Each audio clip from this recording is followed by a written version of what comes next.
6 sebab kenapa resume anda tak laku dan susah dapat panggilan temuduga. Yang pertama, letak ringkasan resume yang umum. Pastikan anda tulis ringkasan resume yang menunjukkan nilai yang ada pada diri anda.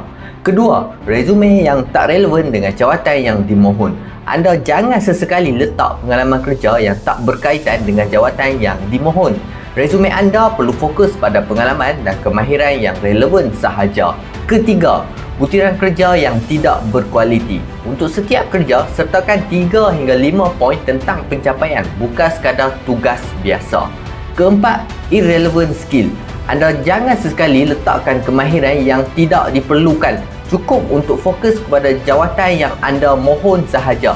Kelima, guna ayat klise. Jangan sesekali guna ayat team player tanpa bukti.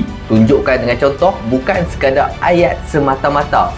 Keenam, satu resume tapi mohon semua jawatan. Jangan guna satu resume untuk semua jawatan. Sesuaikan dengan setiap jawatan yang anda mohon. Bagi calon yang berminat untuk dapatkan 300 template resume yang boleh edit sendiri, anda boleh klik beg kuning dekat bawah ni.